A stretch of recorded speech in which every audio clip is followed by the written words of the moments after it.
আর অধীর রঞ্জন চৌধুরী যে বিজেপির সঙ্গে আতা, এটা তো প্রমাণ হয়ে গেল।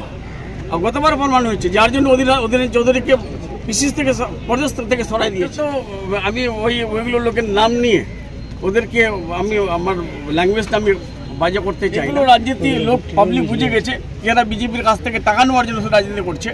এই কিউআর কোডে কেউ নেবে আর কেউ কিশোরগঞ্জে বসে আতাহাত করে টাকা পয়সা নেবে, লোক জেনে নিয়ে। এক শ্রমিকের পা ভেঙে গেছে, মোট 3 জন শ্রমিকের। সেখানে দেখা গেছে স্যার যে 2 জন বিরোধী দলনেতা, যেরকম একজন হচ্ছে আলী ইমরান রঞ্জ ভিক্টর, তিনিও কিন্তু সেই পানিপথে গিয়ে গেছেন, এবং অন্যদিকে দেখা গেছে বিজেপি নেতা গোলাম সরবার, তিনিও কিন্তু গেছেন। আর সেখানে গিয়ে তারা সভা করছেন, শ্রমিকদের মন জয় করার চেষ্টা করছেন। বিষয়টাকে কীভাবে দেখছেন? বোধহয় ওরা নমিনেশনটা ওখানে ফাইল করবে, যার জন্য ওখানে গেছে। আমরা পলিটিক্যাল উইল নিয়ে এগুলো করি না, আমরা করি মানবিক উইল নিয়ে। আমাদের মাননীয় মুখ্যমন্ত্রী মমতা ব্যানার্জি মানবিক উইল নিয়ে কাজ করে। আজকে আমাদের পাড়া আমাদের সমাধান হচ্ছে, তোমরা দেখছো। আর আমাদের যখন মাইগ্রেন্টস ওয়ার্কার যারা আটকে পড়েছিল, ওদের বাড়ির লোক এসেছিল আমাদের কাছে। আমাদের বিডিও সাহেবকে, আশিস সাহেবকে বললাম কি আপনার পিডিএফ করে আমাদের পঞ্চায়েত সমিতির সভাপতি সভাপতি মুনি গোলাম রসুল, আহমদ রেজা, এরা দুজনে মিলে আমাদের ফৈয়াজ মুক্তার এদের সব যোগাযোগ করে ওদের কাছ থেকে অল ডকুমেন্টস দিয়ে পিডিএফ করে আমাকে পাঠানো হয়েছিল। আমি পিডিএফ করে আমাদের রাজ্যের আমাদের অনারেবল চিফ মিনিস্টার মমতা ব্যানার্জিকে পাঠিয়েছিলাম। আর আমাদের চিফ মিনিস্টার ডিজিপিকে নির্দেশ দিয়েছিলেন যে ওখানকার ডিজির সঙ্গে কথা বলার জন্য। আমাদের রাজীব কুমার ওখানকার ডিজির সঙ্গে কথা বলেছিলেন। আমাদের ADG law and order Javed Samin সাহেব ওখানকার এডিজি ল অ্যান্ড অর্ডার কথা বলেছিলেন। আমাদের আইজি রাজেশ কুমারজি ওখানকার আইজির সঙ্গে কথা বলেছিলেন।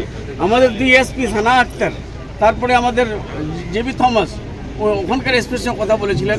আমাদের আইসি ওখানকার আইসির সঙ্গে কথা বলেছিলেন। এই অ্যাডমিনিস্ট্রেশনে এরকম করে হয়, দল মেনে মিটিং করে এগুলো হয় না। মিটিং করে শুধু পলিটিক্যাল উইলটা এক্সপ্রেস হয় যে ভোটের রাজনীতি করতে গেলে পানিপথ যাওয়াটা ঠিক হয়েছে। কিন্তু আমরা ভোটের রাজনীতি এখন নাই, আমরা মানবিক রাজনীতি করছি। আমরা মানবিক দিকটা দেখছি। মানবিক দিক যে আমাদের মাননীয় মুখ্যমন্ত্রী মমতা ব্যানার্জি পাড়ায় সমাধান, আমাদের পাড়া আমাদের সমাধানে 10 লক্ষ টাকা দিয়েছে। এই 10 লক্ষ টাকা আমরা এখানে কোনো গ্রাম পঞ্চায়েতকে ইনভলভ না করে, কোনো পঞ্চায়েত সমিতিকে ইনভলভ না করে, কোনো জেলা পরিষদকে ইনভলভ না করে, কোনো এমএলএ কোনো মিনিস্টার ইনভলভ না হয়ে পাড়া যে পাড়াতে হচ্ছে, যে বুথে হবে সেই বুথে নিউট্রাল লোক, 3টা লোক সিনিয়র সিটিজেন, ওরাই ফয়সলা করবে যে আমাদের গ্রামে কি দরকার আছে। গ্রাম পঞ্চায়েতের কাজ তো পরে গ্রাম পঞ্চায়েত করবে, পঞ্চায়েত সমিতির কাজ পঞ্চায়েত সমিতি করছে। আমার কাজ আমি করব, আমার দপ্তরের কাজ। দিদি যে দপ্তরটা দিয়েছে আমাকে, আমি তো প্রত্যেকটা গ্রামে কাজ করব। কিন্তু এটা এখানকার পাবলিকের দায়িত্ব তো দিয়েছে, এখানকার পাবলিক ফয়সলা করবে আমাদের পাড়া আমাদের সমাধান। বললাম আজকে ভিক্টর সেখানে, ভিক্টর তো আমি ওইগুলো লোকের নাম নিয়ে ওদেরকে আমি আমার ল্যাঙ্গুয়েজটা আমি বাজে করতে চাই না। আমি ওরা কোথায় যাচ্ছে কোথায় আসছে ওখানকার লোকও জানে যে আজকে রব্বানি সাহেব, আজকে আমাদের মাননীয় মুখ্যমন্ত্রী মমতা ব্যানার্জি যেভাবে কাজ করছে সেভাবে কেউ কোথায় চলে গেলে কোনো অসুবিধা নেই আমাদের। আর দ্বিতীয় নম্বর, পলিটিক্যাল উইলটা সাপ্রেস করে কাজ করতে হয়। আর সবসময় যদি আমরা ভোটের রাজনীতি করি তো মানবিক দিকটা আমাদের শেষ হয়ে যাবে।